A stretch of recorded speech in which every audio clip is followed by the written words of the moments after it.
पश्चिम बंगाल विधानसभा चुनाव के पहले चरण में शुक्रवार को मतदान के दौरान कई इलाकों से तनाव और झड़प की घटनाएं सामने आईं, जिससे राज्य के कुछ हिस्सों में हालात अस्थिर हो गए। मुर्शिदाबाद, सिलीगुड़ी और कूच बिहार जिलों में मतदान के बीच राजनीतिक टकराव खुलकर हिंसक रूप लेता दिखाई दिया। कई मतदान केंद्रों पर सुरक्षा बलों को स्थिति नियंत्रित करने के लिए अतिरिक्त बल प्रयोग तक करना पड़ा।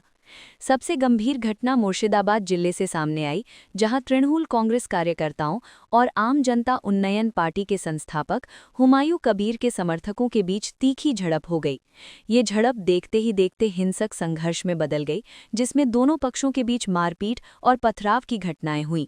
घटनास्थल पर मौजूद लोगों के अनुसार माहौल अचानक तनावपूर्ण हो गया और कुछ ही देर में भीड़ बेकाबू होने लगी। इस पूरी घटना का एक वीडियो भी सामने आया है, जिसमें सुरक्षाकर्मी दोनों पक्षों को अलग करने की कोशिश करते नजर आ रहे हैं।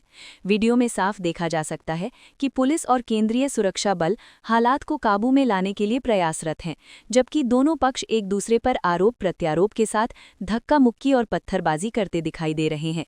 स्थिति को नियंत्रण में लाने के लिए पुलिस को लाठीचार्ज का सहारा लेना पड़ा।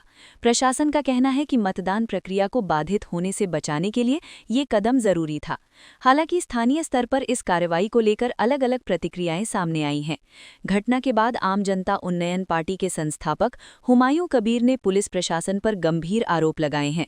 उन्होंने दावा किया कि उनके समर्थकों के खिलाफ बिना किसी उचित कारण कार्रवाई की गई और कई जगहों पर पुलिस ने कथित तौर पर घरों में घुसकर लोगों पर लाठीचार्ज किया।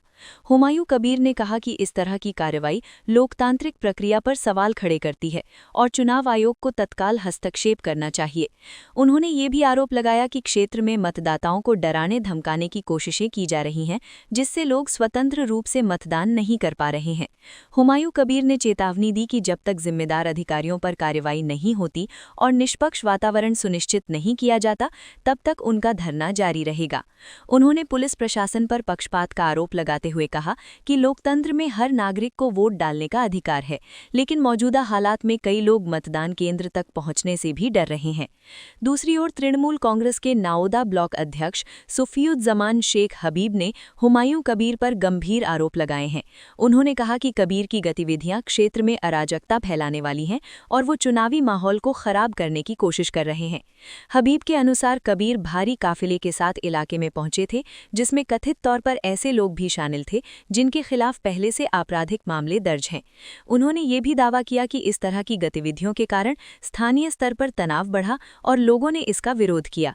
हबीब ने कहा कि उन्होंने इस मामले की शिकायत संबंधित अधिकारियों से की है, लेकिन अभी तक कोई ठोस कार्रवाई नहीं हुई है।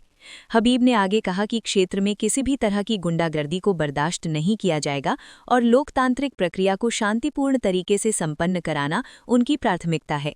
उन्होंने स्पष्ट चेतावनी देते हुए कहा कि हुमायूं कबीर को इस इलाके में अशांति फैलाने की अनुमति नहीं दी जाएगी। इसी बीच सिलीगुड़ी और कूच बिहार से भी मतदान के दौरान झड़प और तनाव की खबरें सामने आई हैं। कुछ मतदान केंद्रों पर स्थानीय गुटों के बीच विवाद इतना बढ़ गया कि सुरक्षा बलों को हस्तक्षेप करना पड़ा। कई जगहों पर मतदान प्रक्रिया को कुछ समय के लिए रोकना पड़ा, हालांकि बाद में हालात को नियंत्रित कर लिया गया। राज्य में पहले चरण के मतदान के दौरान अलग अलग जिलों से लगातार सामने आ रही हिंसा और तनाव की घटनाओं ने चुनावी प्रक्रिया की शांति पर सवाल खड़े कर दिए हैं। प्रशासन ने सभी संवेदनशील इलाकों में सुरक्षा व्यवस्था और कड़ी कर दी है तथा मतदाताओं से शांतिपूर्ण तरीके से मतदान करने की अपील की है। कुल मिलाकर पहले चरण के मतदान के दौरान पश्चिम बंगाल में राजनीतिक तनाव खुलकर सामने आ गया है, जिससे चुनावी माहौल पूरी तरह गर्म हो गया है। अब सभी की नज़र इस बात पर है कि चुनाव आयोग और प्रशासन आगे स्थिति को कैसे नियंत्रित करता है और मतदान प्रक्रिया को कितनी निष्पक्षता के साथ आगे बढ़ाया जाता है।